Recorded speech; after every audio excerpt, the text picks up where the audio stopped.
Welcome back, guys, to another episode of the Teacher's Lounge, where today we're going to be discussing do schools prepare children for the real world?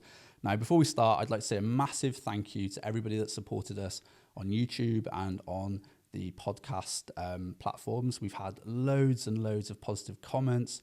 It's only been on 1 week, and I can't believe we're over about 5,000 views now on YouTube, and we've had loads of hits on the podcast streaming sites. So what better to start us off with our second episode?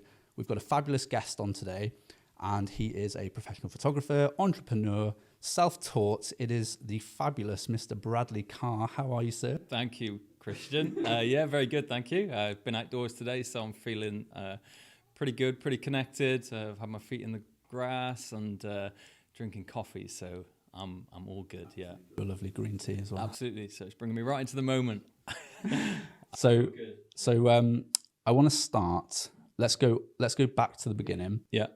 In the beginning, because we eventually want to get to, our kids prepared for the real world. And you've been very successful.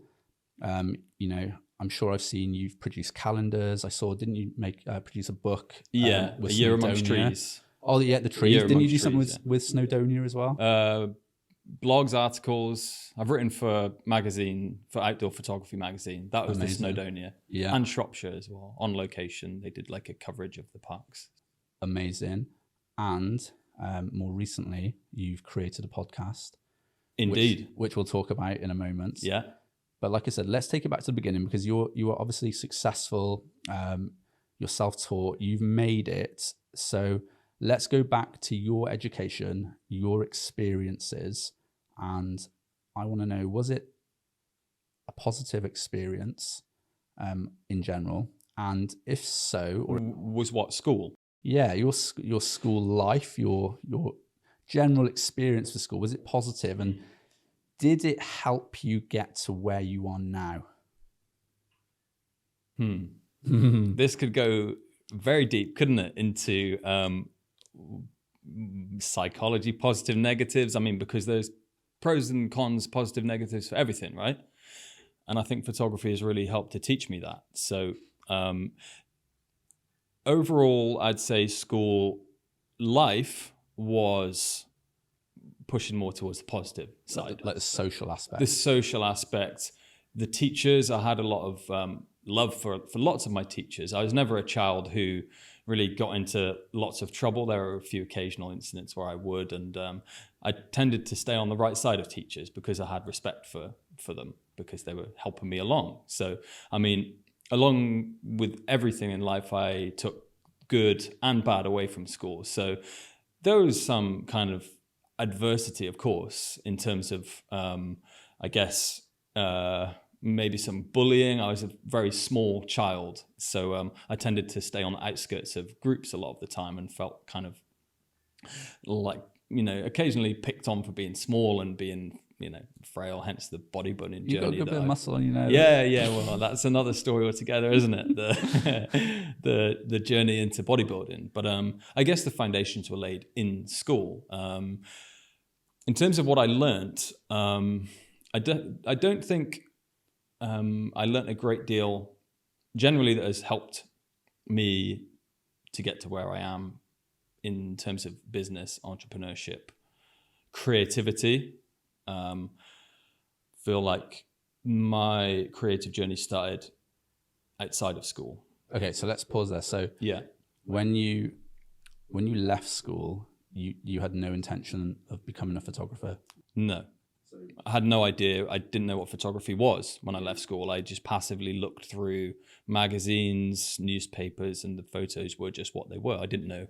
So when you left school, on a scale of 1 to 10, where would you say your creativity was when you left school?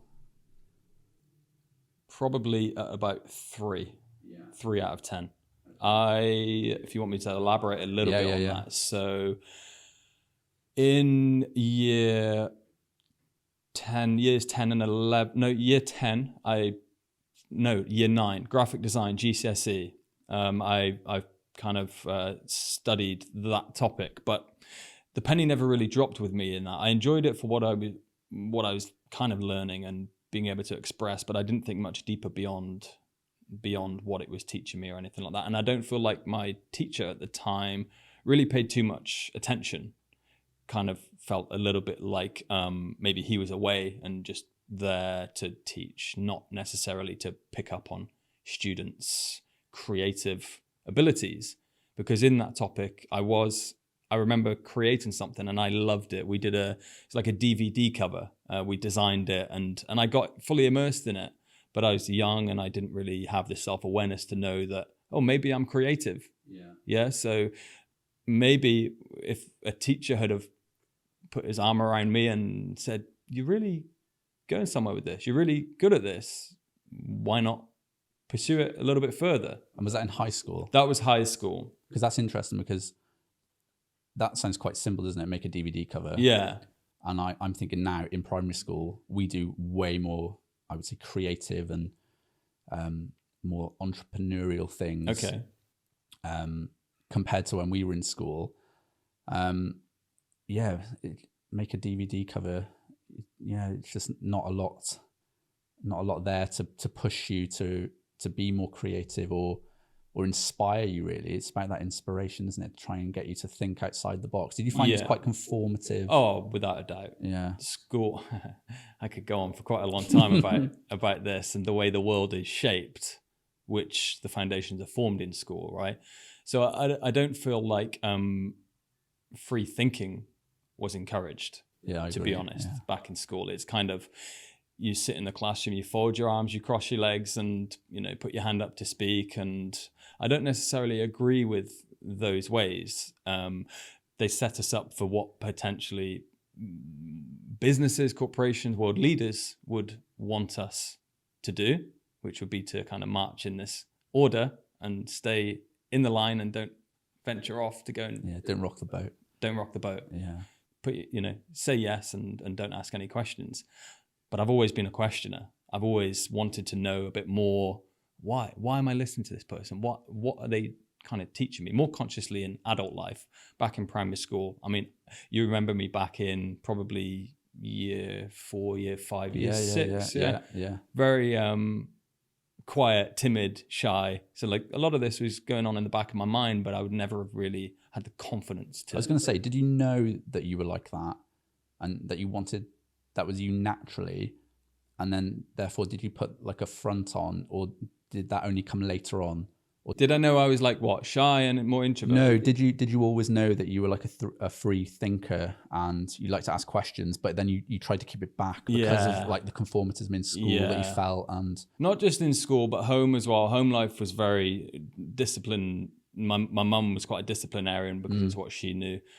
So I feel like it was kind of, I was prevented from expressing those things. So I just decided to stay maybe a little bit quieter and not express my truth, quote unquote.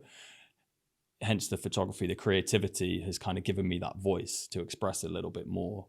Does that kind of answer? Yeah, great. So obviously you've gone through school, not felt like you've had a massive amount of creativity or creative input from people. Talk to me, when was the moment that a light bulb moment? When was the moment that you thought, do you know what? I want to change. I want to be this person that I feel like I am. Yeah. So I was talking about this yesterday on my own podcast, actually. It's really interesting that you asked that question. So back in 2018, I had my first heartbreak. Girl broke up with me and I was kind of like, wow. Is it me? Who am I? Yeah, absolutely. What have I done wrong? Because I think we all have this tendency to blame ourselves generally, right? And I certainly am. It's my best and my worst kind of trait, I think, is the self-criticism that drives me on, but also sends me into that place of, what the hell have I done wrong? It's gaining responsibility. So I took full responsibility for that. And I basically started to analyze my life, where I was at the time. And I was working in a supermarket, stacking shelves in my mid-20s. And I just remember feeling very lost. I was in my bedroom and I was crying my eyes out because I had this heartbreak, and I was looking at my life thinking, I'm not a man. I'm not taking responsibility for my life. And I picked the camera up on my phone one day, turned it to selfie mode, and took a picture of myself in my bedroom. And I said, I'm going to take responsibility and start telling this world a story. And I uploaded that picture to Instagram under the alias Brad Carbs. Yeah, I'm sure you remember the Carbs. Yeah, I do. Yeah. And that basically started this journey inwards to figure myself out. So I wanted to inspire the world a little bit and start documenting. So my creativity, although very unconscious at the time, began then. Yeah, because finding it. I was taking pictures. Yeah. I was unearthing it. I didn't know what it was. And I had this urge to create. I had the urge to tell a story. And it would just snowballed from there. But that was the definitive moment, that selfie that I put to the internet and said, I'm going to tell a story. And then snowball. It's been building since, really. Love that. So the other thing I want to know is, obviously you are a professional photographer now, and I would class you as an entrepreneur. You are successful and you've acquired many skills for life, for photography. And obviously in school, there's a big debate going on at the moment that children, we send children out from primary school and then from high school, and they don't have these life skills. So number one, and I'm pretty sure I know the answer. When you left school, did you feel like you had adequate life skills for the big bad world?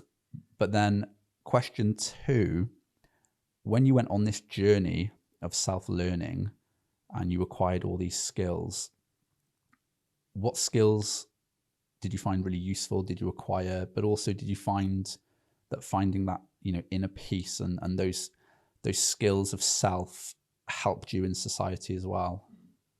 So answer to the first question, as you know, is no. Don't feel at all like I was set up for life. Was I set up to go and work a job in a company? Absolutely, because I would probably just do what I was told and what I felt like I needed to do. Yeah. In terms of did you say what skills have I learned since? Yeah. So when you went on that journey of, right, I'm going to be a photographer now, you've obviously learned lots of photography skills, but you also do a lot of mindfulness things, like meditation, and getting to know you as a person. Tell me, what skills have you found really helpful, and have any of them helped you in the world, really? The skill of learning how to think, learning what to think. And I think those are probably born in my journal. So the skill of critical thinking, born in those moments before the world wakes up, when I would get up at 6:30 in the morning, sit down, blank page. Who am I? What am I going to do? Yeah. And I feel like in schools, perhaps that skill could be taught earlier on, where kids are encouraged to go and be alone for a while. Maybe if it's 10 minutes of just sitting and self-reflecting, talking about how are you feeling, what's on your mind, how could tomorrow be better than today, for example. And these are all things that I've been doing for on and off for 6 years now. So I think the skill of that has helped me to get to know myself, whether that's my true self or the self that I've kind of built based upon who do I want to be tomorrow? Who am I today versus who do I want to be tomorrow? I also think the skill of probably listening, observing, and answering what's within us, if you'd call that a skill, listening to yourself. Definitely up there with my kind of top skills. I'd also say curiosity is huge. And it's probably the one thing that's got me to where I am now, based on the start of that journey. So that's something that can be trained as well. I love there's stories of Leonardo da Vinci. Have you ever read about da Vinci? Only basic. Oh, that man was an absolute genius based on his ability to self-reflect. He was a journaler as well. And he used to give himself little assignments in his journal just to train his curiosity muscle, treat it like a muscle, like we're training the gym. He's training himself to be curious, whether it's just asking a question to somebody throughout the day, right? A different question to train that kind of just, I want to learn something. So I'm going to go and ask and not be ashamed to do it. So curiosity leads to thinking, I think. Yeah? Yeah. So one thing that we find really difficult, and I was listening to episode 1 of your podcast, and there's a little snippet in there where you mentioned technology and AI. And I thought, oh, that was very interesting, because obviously this is leaking into the classroom. So you were saying, kids need to be mindful and present. How hard do you think it is for kids now at the moment to do, especially what you're doing with the amount of technology? Like, do you think it's a hindrance? Do you think it can be used for good?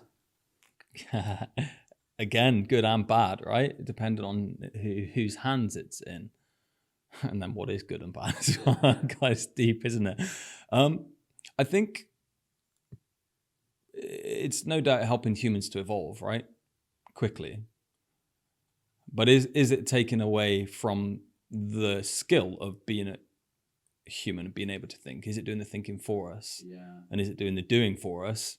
And what implications is that going to have in the future for human development? Because are we just going to be so reliant? I mean, in some ways we are. Look at how much technology we've got around here now to make this possible. Yeah. Great that we can put out into the world, but also could we be out there talking in front of people in a live situation rather than recording this and also, on the screen? Just little things like if we go somewhere with the kids and, obviously they don't have phones with them or tablets, we're on a school trip and we say, look at the map and follow the map, not a clue. And obviously we teach those skills in school to a degree, but with the curriculum ever changing, it's like another thing that's getting lost. Yes. And there's so many instances where you see the kids try and do something that we could do easily back in our day because we didn't have, an iPhone when we were 7.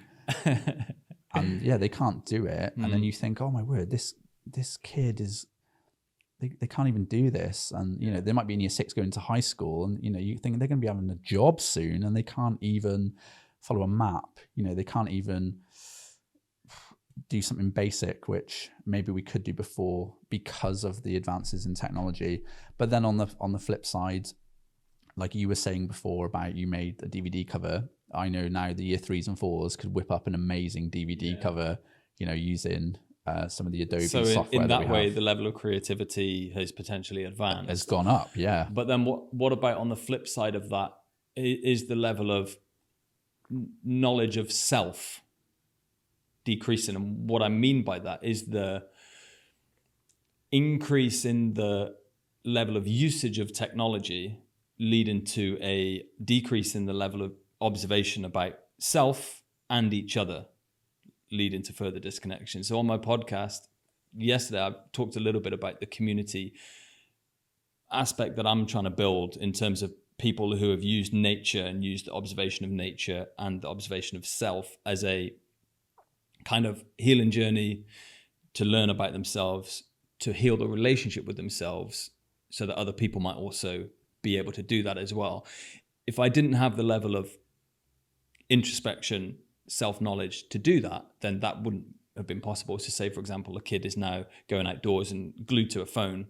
They're not paying attention to themselves. And I feel like, generally speaking, humans are so disconnected from that within themselves because of the technological advancement. So depression, anxiety, all this kind of stuff, real world kind of issues now, increasing potentially because of that very issue, right? So what implications might that have in the future? I was going to flip a question actually, and on you, because you observe this in the real world, and we are on I think, the cusp of huge change, and you're firsthand seeing these things. So what observations have you made in terms of the AI, the technology that in how are kids relating to each other? How are friendships forming? And, you know, what I find really interesting is socially, way more social anxiety, because even though the platforms have age restrictions on, there's kids in my class, they're on Facebook and even Snapchat, TikTok, the works, and then that all gets brought into the classroom and you have to sort that out. So that's something that we would never have in our school back in our day, and that takes away from your teaching. And then in terms of preparing them for the real world, they're a lot more, I feel like they're savvier, maybe because of technology and social media. Yeah. But then, like you were saying, a lot of them lack the skills, the personal skills, because they're either glued to devices or, they don't go outside and play. They don't climb trees anymore. All the things that we would do as kids, they don't do anymore.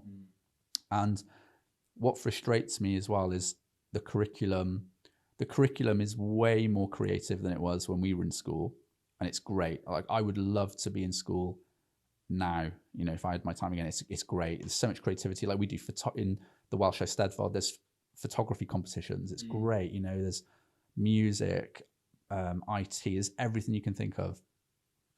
So for that bit, absolutely amazing. But then what I don't like is, as a teacher, we're put under these constraints to teach the curriculum because the powers that be, they want the data, they want test results, and we're told to teach in a practical manner to increase engagement. But then the poor kids are tested by old school, sit down, do a paper test. Yeah. So it doesn't match up. It'd be like saying practice to do the 100 meters, but then you don't test me on the 100 meters. It doesn't add up. And then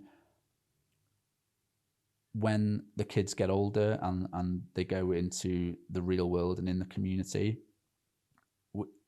they don't have a clue, about mortgages. They don't have a clue about loans, things that would actually benefit them. Yeah, it would benefit the people. Yeah, exactly. Not. And then I think back to you, and I think, would you have maybe done your venture earlier if you had all the tools in place? Would you have maybe done something else, or would it have sped your process up if you'd have had all these tools in your locker to be able to go and be successful? And I don't feel like kids have. Well, we certainly didn't have many entrepreneurial skills taught to us, how to be successful if you wanted to be self-employed or run a business. Yeah. It was unheard of. Now it's better, but I still feel like when the kids go out into the big bad world, they don't have a clue. Even, high school aren't teaching them mortgages, or they're still doing the Pythagoras and like, when am I going to use that unless I'm going to be a math teacher, or some engineering, or something very specific. Why not? Why don't we do something that's more general, life skills, but incorporate the curriculum? And will you finish then? Sorry, before I. Yeah. This is where I feel like it's very important within school systems that there are teachers that have this well-rounded approach to life too. Because as a kid, I looked towards my teachers a lot more than teachers might ever know. I was a kid who needed guidance. I didn't really have a father figure around for a long time in my youth. So particularly a lot of the male teachers would be a place I'd look to for that support and direction in life. So I feel like as humans, I mean, we've all got a duty to kind of self-reflect, to kind of become a bit more self-aware, because that can also, you're a leader in a role as a teacher, right?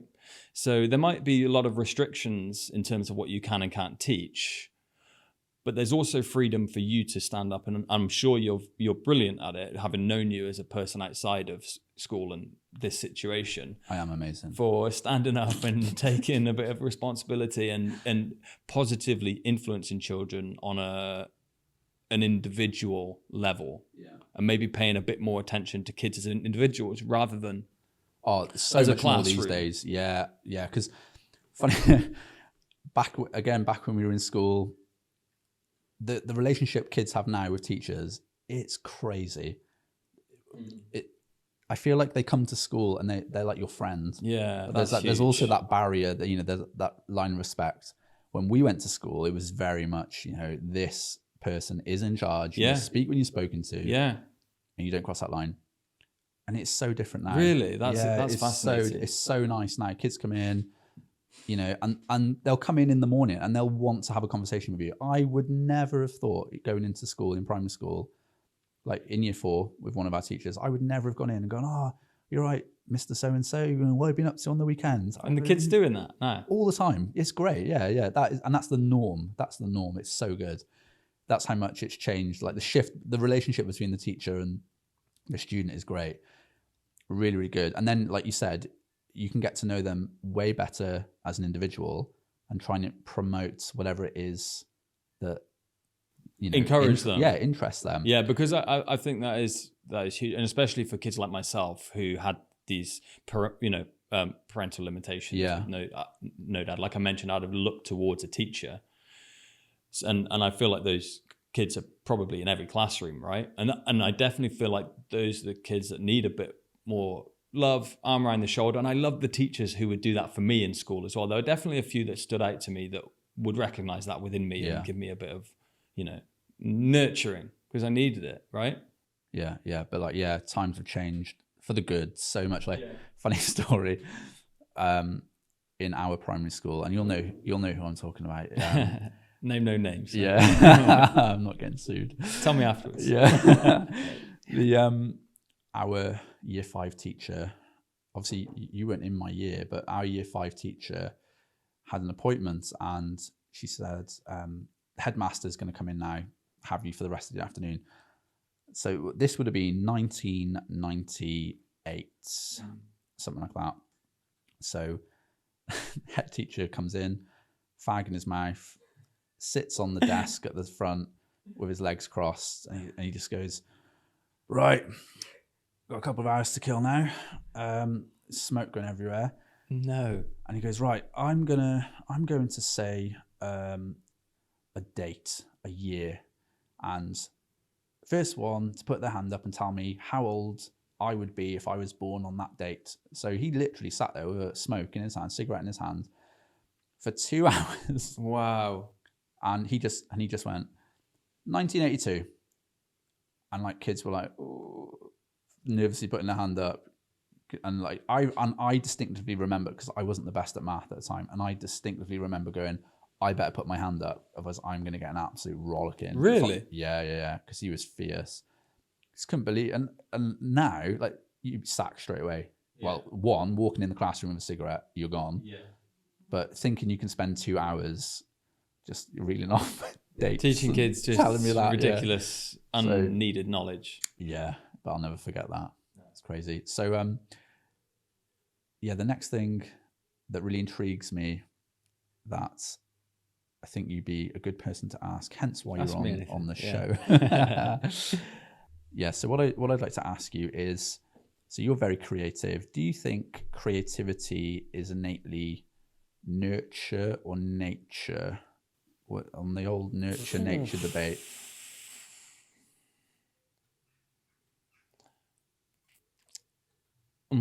Wow. Because obviously you said you left school being like a 3. Now you're probably like a 9 or a 10, because you are very creative. So that's a massive amount of self-nurturing. Or was it already there to begin with? I think... And you've just brought it out. Yeah. This is deep. This is a really deep topic. I think everything's there. I don't feel like creativity is so innately ingrained in us that it can't be accessed if it's not there. Everyone's got the capacity to be a creative person, but I feel like true genius in creativity is generally born in people not born in people, but developed in people who have faced adversity, trauma, and had chemical imbalances created in their brain through these things. And you might say that that is formed in the womb, because I don't know what you know about sound frequencies and sound waves. What, in the womb? Yes. Well, I know when we had our children, we were encouraged to play classical music, Yes. read to them. Obviously, they will recognize your voice, Yes. things like that. Do you know why that is? No. Because sound creates, right? So if you go as far back as the Bible, God spoke and there was. That's because sound creates. Sound has like healing properties. So in the womb, we're in water. We're in a body of water. Water transports sound at, I can't remember the statistic, but at certain times, normal. Yeah, so that like amplifies, isn't it? Amplifies. You can hear like whale calls from miles, can't you? Yeah. If it's the right frequency for us to hear, but whales can hear it for miles. Absolutely. Miles, yeah. So within a womb, say you've got a peaceful, joyful, happy, loving household. Parents are speaking with love to each other.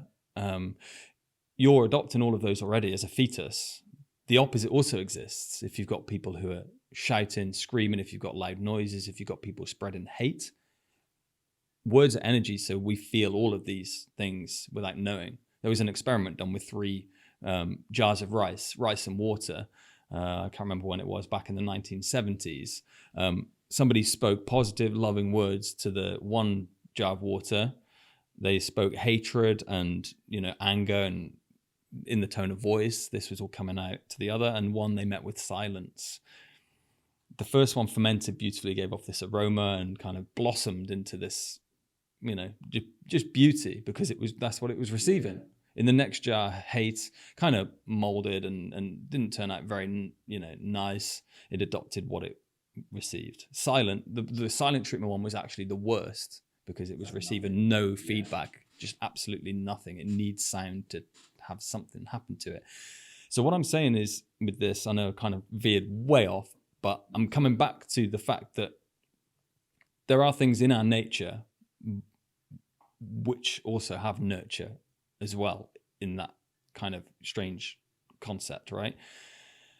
So lost my trail of thought a little bit with where I'm going to take this, to be quite honest. But I feel like with myself, with the adversity that I faced, I just learnt to access what was already in me and then nurture it as well, and encourage it and learn about it and just help it to develop, which I feel like we can all do with each other, especially with kids. Trained creativity. Yeah, so that's encouraging, because every child then that is, taught to be creative has a chance and can therefore go out into the world and, make a life for themselves or a path for themselves. Yeah. And just going back, if we were to decide and admit that things are just nature, doesn't that make us lose our power as humans to decide? If you hear so many people say, "Oh, I'm not creative, I'm not this, I'm not that," limiting what they are and also limiting what they potentially can be. So by kind of understanding that we can nurture anything if we believe in mindset. Yeah. So that's another really big thing at the moment, which we never had in school, but it's massive at the moment. Really? Yeah. So we've got posters up there, change your mindset. So it says, so it's all about when you have a negative thought, to flip it. So it says, I just can't do this. But then the alternate is, well, I'm going to try something different, a different strategy. Or instead of saying, I'll never do it, it's too hard, you need to then say, this may take some time and effort. Yeah. So it is that mindset, I love that. isn't it? Yeah. I love the yet word. I can't do that, but just simply adding yet on the end. Yeah. And that's training your mind, isn't it? To never be limited. And I feel like limiting beliefs and things are projected onto us based upon what other people feel. Yeah, so they're not necessarily ours. That's also a result of nurture. So we need to be very careful with accepting these things. For example, when I picked the camera up, back in when I was employed in the industry I was in before, I said to somebody, because I had this thing and I loved it, I was running away with myself, taking pictures every weekend. And I proclaimed one morning, I'm a photographer. He looked at me, he goes, you're not a photographer. Just because you're taking pictures, you think you're a photographer. And I kind of accepted his words. And you needed some piece of paper that was certified. Exactly. Yeah. What is a photographer? I take pictures. And if I want to be something, I'm going to be it. So I could have taken that deeply on board and decided, oh no, I'm never a photographer.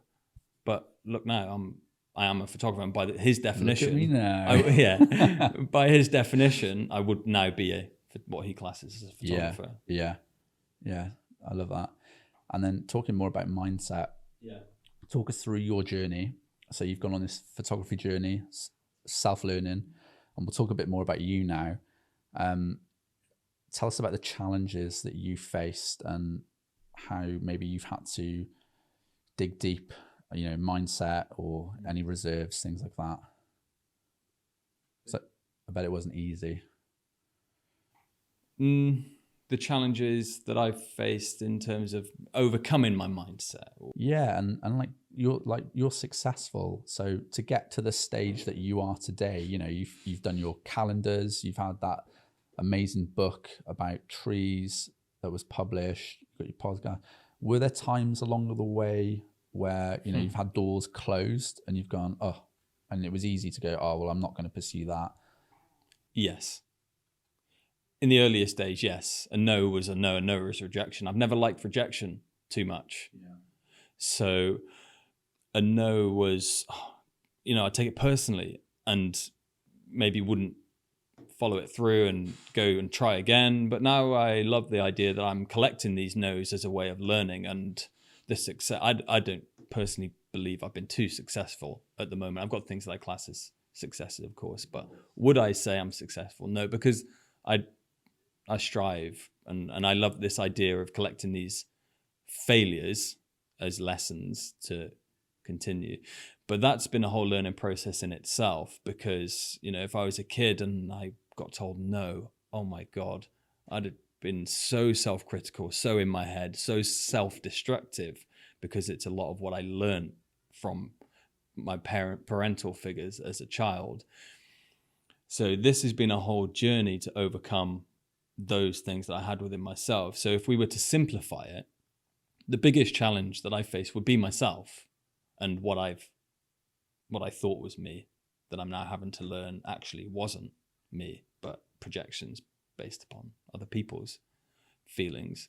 It's very deep, isn't it? But in terms of physical challenges, I sometimes wake up and think, oh, I don't want to do this anymore. And those phases come every so often. I'm in the middle of one now where I'm feeling like I don't want to kind of continue the path I'm going on, and I have to sit down and talk to myself and be like, yes, you do. Find your why again, because I found it once. Now I need to go back and revisit it to remember what it is that I'm doing. Hence the podcasts that I've released and I'm continuing to work on to keep overcoming that self-doubt that exists within us all, that tells us sometimes to stop and go back to the easy life, the comfortable life, sitting and playing computer games and, whatever else I would do. It was really interesting hearing you say, pulling in about your resilience. And I think then back into school, and you were saying that you didn't like to be told no and that rejection. Yes. I don't know if this is because of the pandemic, but I find kids at the moment really struggle to be resilient. And even when they do their work, I've got to remind them and say, guys, you're in school to learn. Like, if you knew everything, you wouldn't be in school. You have to make the mistake to learn. And it's so hard for them to understand that. And that's another thing that I think a lot of children, when they get older and mature and they go out into the big bad world, constructive criticism, they find it so hard to deal with, and that can really hinder people. And it's really interesting to hear what you were saying, that you're honest to yourself and you've had those difficult conversations, but you have to have those difficult conversations to go forward and to progress. And here you are now, got your podcast coming out. So for the people listening or watching, why did you decide to do the podcast? because I found my voice, and it's something I didn't have when I was young. I couldn't really open much up within myself. I had all of this stuff going on in my home life, but I could never find it within myself to talk about these things. So they just stayed in.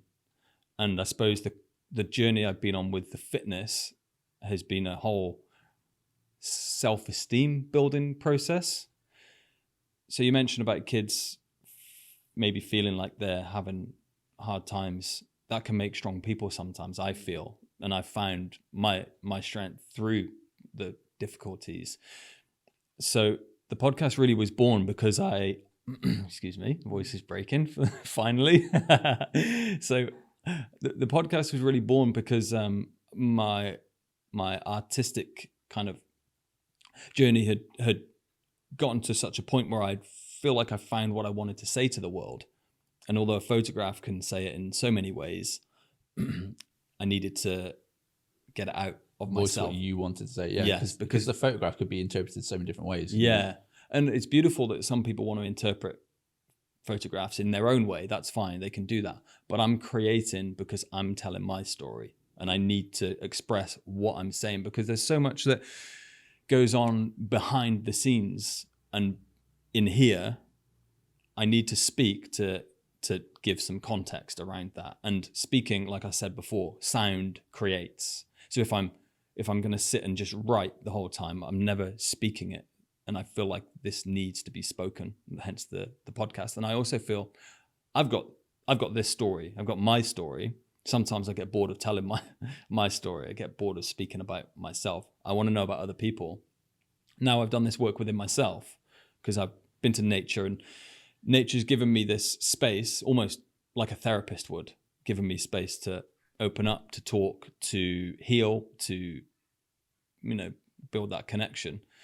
Now I want to give that to other people as well and send it out like a ripple effect to give other people this space to come and talk to me and to find their own sense of what I've found within those conversations and then take it out into the world, because I'm at the point now where, I'm not a little boy anymore. I've got a sense of manhood and I need to start taking responsibility for doing a bit more in the world, because the world can be a dire place sometimes when you focus too much on news headlines and what this company are doing to this company and all of this stuff that comes out. And I feel like now it's my time to take some responsibility and stand up and be a man. Hence the podcast. Podcast number 1. I've got another one coming out soon. Oh, you got another separate one? But we won't talk about that one. I don't tend to talk too much about top secret. About secrets, because otherwise I feel like I've done it. Yeah, you'll give it all away. Yeah. But I feel like going back to why with the podcast, I feel like learning about other people helps me to learn about myself as well. Yeah. And it's this beautiful kind of thing that just expands the whole time, right? Yeah, love that. Going back off what you said and about interpreting your work, have you ever produced a piece of work, obviously with a set intention, and gone, that this piece of work is about this? And has somebody ever gone and interpreted it the complete wrong way, that you thought that is not what it's about? Or have you been good so far and it's all been smooth? That's really thrown a curveball at me now, because I'm trying to think back to conversations, and I've definitely had instances where people have seen something different within my photographs. Yeah. A really good one. Which you haven't seen as well? Which I haven't seen. Yeah. And this throws me back to a life-changing conversation that I had with my grandma, actually. She came over for Boxing Day dinner at my mum's, and I was sat with my computer and I was showing my nan some pictures. I'd just been away to Scotland and I was showing her pictures of, have you seen the Old Man of Storr before? No, I haven't. Huge rock, I'll have to show you afterwards. These huge natural rock formations in Scotland. It's like a pinnacle. It looks like a finger. Well, there's a series of them coming out of the ground, basically, where rocks have eroded away and left these massive structures in the ground that are probably 30 meters tall. So I was showing Nan these pictures and I was so focused on like the technical elements of this photo. Look how good my exposure is, Nan. Exactly. Look at my aperture, dude. Like thinking that I was really cool, and, look at these rocks, aren't they awesome? And she was, I just vividly remember her saying, "What? Don't you see the face in the rocks?" And I was a bit like, "What the hell are you talking about, Nan?" And I zoomed into one of the rocks and she started to point this face out. She goes, there, eyes and a smiley face. And then there's another one over there. It's like man and woman. It's like, Whoa. and I was just like, oh my God. I was like, my nan is teaching me about photography. Yeah. And not only that, but she's so in touch with her inner child and her imagination that I'd lost through conformity. Yeah. And she didn't feel silly saying it. No, she didn't feel silly to have voice, to use her voice, Yeah, whereas you would, right? Yeah. You'd keep it to yourself, but just that moment of voicing, importance of using your voice again, isn't it? Yeah. Just really left a lasting impact on me, actually, because I've carried that forward with me. I wrote about it in my book, A Year Amongst Trees, how this conversation was basically the result. I mean, the photographs were all a result of this conversation, where I started to use my imagination more. I thought, well, if my nan's, in the end of her chapters of life, why should I wait until there to be a kid again and to imagine and have fun and just express? So I started to create photos of like dancing trees and a tree on a stage, and kind of putting a bit of personification behind my photos based on that one conversation. Love that. That's so good. You also asked something else about. But imagine if you'd never had that conversation. I know. It's crazy. Yeah. Yeah. Who would I be right now? Yeah. Absolutely crazy. I love those moments where you meet somebody or have somebody in your life who gives you a little nugget of like wisdom, something. Yeah. Something that makes you your inside, whatever it is that's inside you, whether it's God or the higher self or whatever you call it. There's something in us that go, oh, if we listen to that, there's something that peaks, isn't there? Yeah. And that was one of those moments for me where in the book The Alchemist, Paulo Coelho would call them omens, things that appear along your own journey that change the way you go or give you a little bit of a hint. And there was one for me. Amazing. And from a family member. Who would have thought? I'm from my nan. Yeah. Little old grandma. I love it. Yeah. So Brad, what advice would you give to aspiring young people, young entrepreneurs that may be struggling with the confines of traditional education?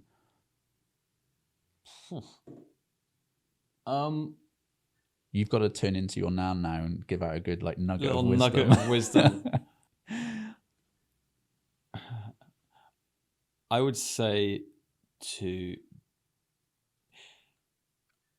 get in touch with your curious self and don't be afraid to follow it, and don't be afraid to break some rules to get there, because rules are there to keep us in place. Yes, in some instances rules are healthy. Rules can also be in place for us to follow what somebody else wants us to do, which isn't always the best option. Yeah, well, right for you. For me. Yeah. Because that links to me being controlled, and I don't always want that. So we all have something within us when we sit down and be silent that speaks. And that is what I believe is our own personal truth. That's what the creative journey has led me to uncover, is me, my story, my truth. So I would say be curious and also be silent and break some rules. Nice. So what's next for Brad Carr? like in the next 5, even 10 years, if you plan that far ahead. 10 years. Well, let's go 5 to 10. Like, what do you want to achieve? What do you want to do? I want to be here in the present moment more. I knew you'd say that. No. I'll give you something juicier now. Creative retreats. Ooh. Yeah? Yeah. Which are centered around community, because I want people to learn from me, and I want to learn from people, and I want us all to learn from each other.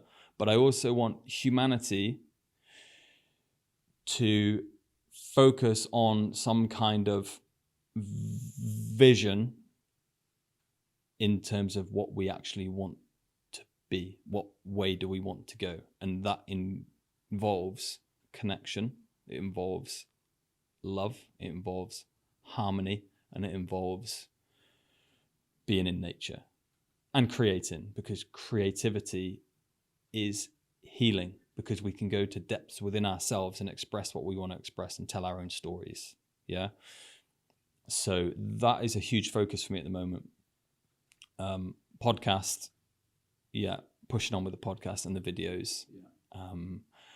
And writing, because I've got a lot that I need to say based on what I've already created with my work, and I need to give a lot more context. So there's another book in the works. Nice. In fact, there's two. Wow. One of them's not a photography creativity book as such. It's still creative because I'm writing. Yeah. But definitely the book. And I've just been talking to a filmmaker today as well. Interesting. Top secret again. That one. Watch your space. It's top secret. Watch your space. Well, we'll put your social media links on the video so people can check you out and hopefully see some of these up and coming ventures, which sound very exciting. And come and get involved in the community that I want to build. Yeah, community of explorers, healers, creatives, humans. Yeah, it sounds awesome. Is there a photography slant on that, or is that separate from photography? Photography slant on the creative. Yeah. Oh, without a doubt. Photography will be the umbrella. But yeah, writing, maybe some poetry if people want to, and just open, deeper conversations that empower people as people, not as machines and robots. Love it. Let's claim back some power.